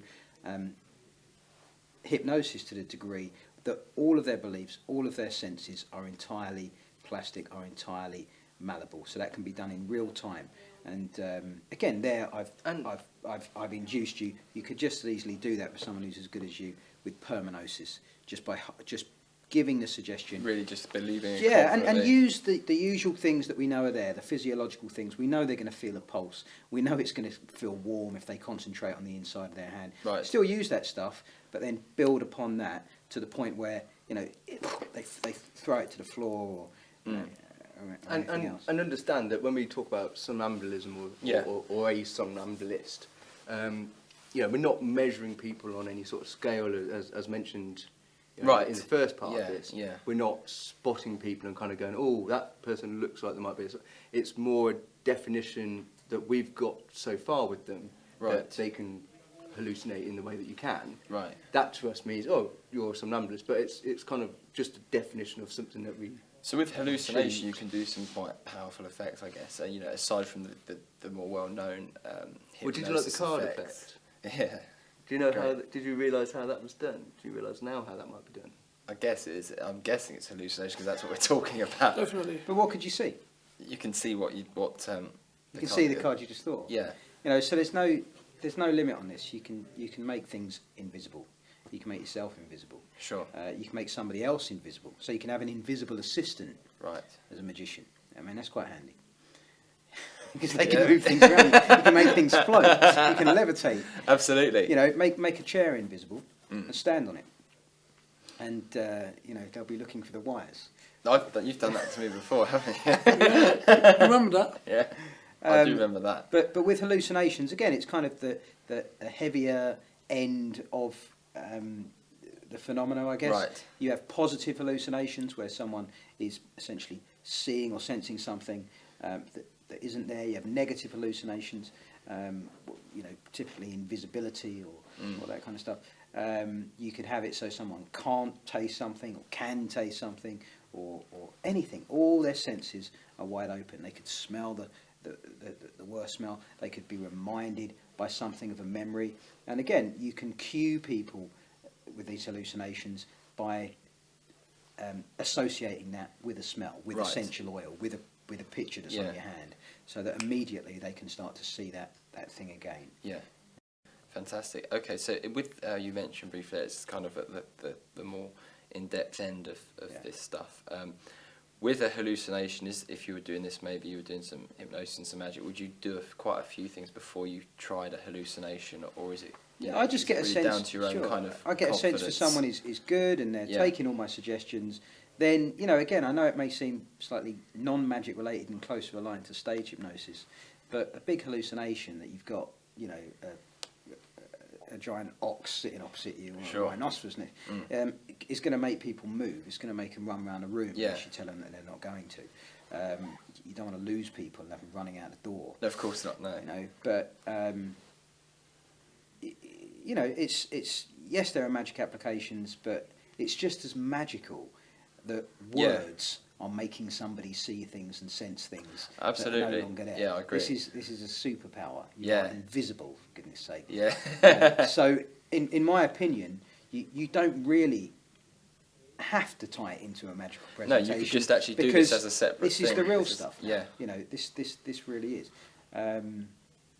You can tie it into voodoo routines. You can, Sure. you know, you can do something negative. Again, I wouldn't want to take that too far No. because there are enough anecdotal reports that will burn your skin. Yeah. That it can blister. Again, I haven't done that. I'm kind of like to do that to someone because if you can suggest a burn, suggest a blister, Right. you can suggest it away.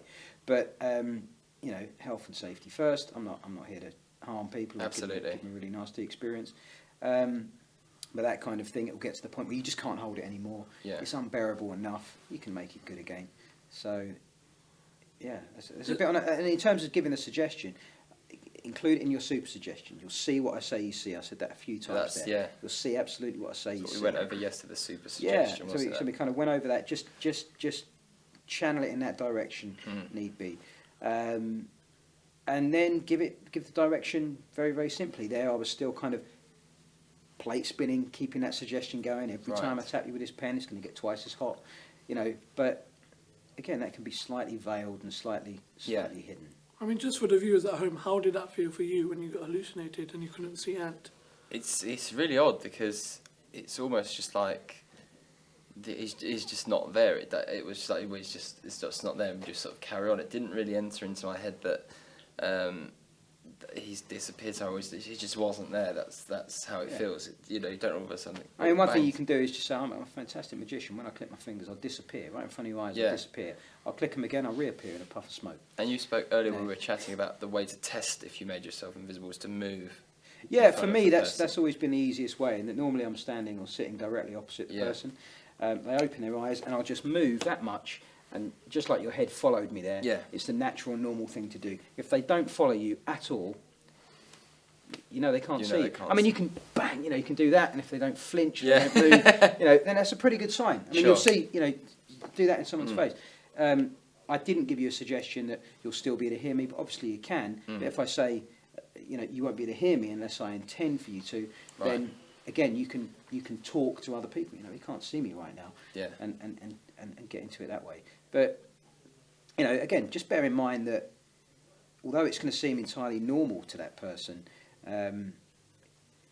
it can be quite alarming when things start floating around the room Yeah. of their own accord. Sure. And Yeah, just manage that just reaction. Be responsible with it appropriately. as well. Yeah. It's like, Yeah. you know, But that's hallucinations. I think. hallucinations.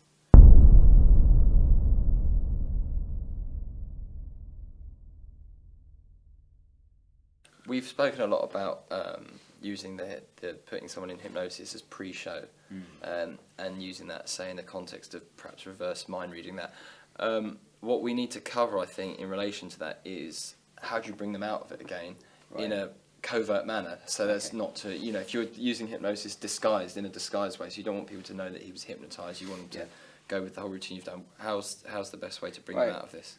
well, there's a number of different ways to do it, and there's different things you want to consider. I mean, I understand that not just the general public, but you know, amongst magicians, there's often one of two kind of views about hypnosis. One is that, you know, it's all just made up and they're just playing along. But the other, which kind of pervades, is that when someone's hypnotised, they will do anything. Right. And in a way, if you believe that, which is kind of true, I guess that's close to what I believe, then, and you imagine that other people also have that view, then you might think, well, if people think they're hypnotised, then they'll believe they'll do anything. So it kind of takes away from the magic. You wouldn't want it to be seen as one of your methods. A guy who's learnt my approach to it does ghost walks and seance-y type things in, you know, haunted buildings. And that was one of his questions. He really wants to use it and use the phenomenon, but it's like, well, how do I hide it? You know, and he understood how to pre-show, but he still felt this responsibility to wake them up. Absolutely. Right? Which again, my personal view is if I do that kind of work with someone, even if I then send them back to their seat or I leave them, I will leave them with a suggestion that later on they'll come and find me and I will wake them up. Okay, and we'll go through this kind of sequence. In which case, I just do a full wake up. But if I was to give someone a post-hypnotic suggestion that later on today, when I say the word lift, your arm will just shoot up into the air. You won't know why. It will drift back down to your lap again. And later on that day, I was to give them that suggestion. You know, bear in mind, I've given the suggestions, the post-hypnotic suggestion, and I've woken them up with amnesia for all of that. And then later on, I say the word lift, and their arm shoots in the air. Yes, I believe that they enter that trance again when their arm goes up. When it comes back down again, everything's back to normal. They can get back on with their day. All right, it's just my preference is kind of the belts and braces approach. I would prefer ultimately to zap them again and do bring my them full out, wake up. full wake up like we described. But if I wasn't going to do that, if I thought this person was going to walk off stage and I may not see him again, that kind of scenario, then I would ensure that the wake up procedure was built into the completion of the post-hypnotic act. Okay. And when your hand is and you walk off stage, everything will be back to normal. The same kind of suggestion that I'd give in a stage hypnosis setup, I'll say, should the fire alarm go off or we need to leave the building for any other reason, the moment you walk out the door, everything will be back to normal. All the suggestions will be gone and you'll be perfectly fit and capable of looking after yourself. So I've said that. I mean, fortunately, a fire alarm has never gone off in that scenario, but I feel confident that if we had to leave in a hurry, they would be fine. Yeah. Okay. So one way of hiding it is to sew the wake up and the back to normal stuff, associate that with the completion of this post-hypnotic act. Okay. Yeah. Or of leaving the performance area. Yeah. If that's the kind of situation you're working in. Another way to do it is to it's kind of as part of your act to give them something else. You've done brilliantly. Let me show you a little technique that you can take away from here this evening because you've done so well. A way that you can feel absolutely brilliant. Just close your eyes for a moment, and then give them some gentle deconditioning, which is in Right, fact okay. a veiled wake up. Yeah. You're not talking about suggestions. So this has and- been done quite openly. So Yeah, if you were so doing, this so is- like if you were doing this maybe in a table situation, you would just do it at the table. Sure. right? Well, it's Yeah. kind of like the 1, 2, 3, 4, 5 wake up. Yeah. It's designed to get give them all this energy and make them feel great and Yeah, get it's them like you in said, the- throwing you know, positives. so you kind of, if you put it to them as you've been really great, I want to give you something. When you've been influenced in this way, it's important that we Yes. put everything back to normal. Perhaps that you've made them the mind reader. Mm. It's important that everything's back to normal. Let me just do something with you. Some people might call this a self-hypnosis technique. Well, let me show you this very simple breathing Yeah. technique that you can take away, and it'll be something you can use forever. Close your eyes for me, and then just give them some positives, and essentially do a wake up. Okay. It doesn't have to be bang, bang, bang. Shit. But you don't have to mention hypnosis or waking up even. Right. Just positive suggestions about how they're going to feel, and they will understand. Or just squeezing their fingers. Yeah. Yeah. Right, Yeah, okay. but positive suggestions, not therapy. So Yeah, it is absolutely. just, you're going to feel great. Sure. You'll have the best day you've ever had. You'll sleep wonderfully tonight. And when people ask you about this experience, you say it was incredible, and of course, You definitely need to book this guy.